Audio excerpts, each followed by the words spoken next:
My partner and I ran a DIY venue for a little bit on the south side. And that's through knowing folks like, I met Otis there. I gave them the first show in town. And like Michael Hayes played there. There was a show we had, my friend from college, Izzy, grew up in Oklahoma City.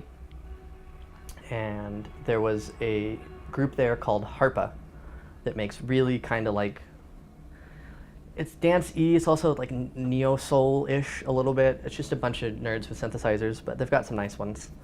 And there was someone was doing like AV manipulation too that was really great. So we had a show there where Michael played his Gray Setter Audio, Otis opened, and I played there. That was one of the bigger ones in terms of like getting in with what would turn into banknotes and like playing shows with them at Congress pretty often. And I was playing noise shows at Tiny Town every now and then. It used to be across the street from where 191 is now. They're on 4th Avenue now, right next to the co-op. And they still put on shows every now and then. But yeah, it was still, I played a few shows at Gary's place. It was easy when you're running a venue, you can just put yourself on the bill if you feel like it.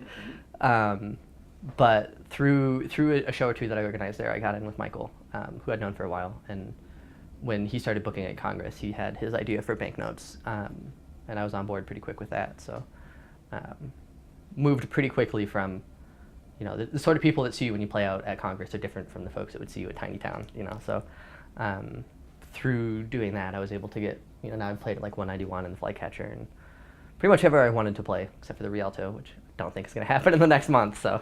Yep, you're out of here. The most involved with them is when we brought Project Pablo out from, I think he's in Montreal now. And so that show, Michael wasn't able to like get the amount of money, or it didn't work quite right at Congress. There's something else booked. So we put that across the street at Solar Culture. And that was just kind of too big of a bill for Michael to foot on his own. So we got together with Dazed and like co-booked the show, and we had some of their folks play and some of our folks play. That's really what I met most of them, and saw their music and they heard my music for the first time. It's nice to play with them because they bring a crowd out. People show up for Dazed and Confused, and it was really nice to not have to worry about like having come from organizing shows, not having to worry about inviting everyone that's going to show up. It's great to like see the community that they built and the people that come out and are excited about their music. The noise scene now is just, it used to be the 6 of us or something, when I was starting out. And now I'll see like shows booked and I like don't know who's playing, which is, it's kind of nice to see because I don't spend too much time like playing those kind of shows or going to them these days, but it's cool to see that like it's changed and grown, and the Tucson Noise Symposium just happened. It was great, huge deal. It was organized by John Malilo and Steve and Christian, and they brought out some big names, and there was just a lot of like local stuff that was going on, and they made pretty much a whole week of shows out of it. And it was really, really cool to see that, especially since I don't do it too much anymore. And they co-booked a night, I guess. I played a show for them, and then they sort of sponsored a show that was at Congress that I also played at a little bit later that night. So that was a little bit of cool crossover between like where I had come from and like more of the stuff that I'm doing now. But like the big one, I guess, is Pushing Buttons. And the first time I played at Pushing Buttons, I showed up and there were so many people there, and I was like, oh, this is a big deal. I thought it was just kind of a thing, It was a fun thing to get invited to, and I didn't expect it to be as huge as it is, but they've really done so much work. And it's, in the DIY scene, you see the same faces, playing at Congress on certain nights, you see the same faces. So like, it's super refreshing to go there and like see how many people come out and are into it, and like folks that I don't know, and like artists and producers that I don't know, and like it's such a fertile sort of cross-genre sort of thing. There's like people who are just pretty much producing rap beats, and then Eric has played a few sets that aren't even dance. It's just pretty noisy, and like it's a really fertile place for like cross-pollination, I think, between people that are doing stuff. It feels like there's a lot going on lately, a lot more than when I moved here, at least, Yeah. And could be the people that I'm spending my time with. It's always possible, but I'm really excited to see the sort of focus of like show culture in Tucson move from like psychedelic rock bands in a warehouse to like, you know, an MC in a van, or, you know, like so many people showing up at the Flycatcher to like listen to what's being produced. Yeah. It's cool to see like people's tastes change that way, because psych rock gets old. And there's so much variety in like what people are doing, both here and like all over the world, in terms of like electronic music right now, that it's like, it's much more engaging to me to be involved with. I think Tucson is very close to being the perfect size for a very fluid scene.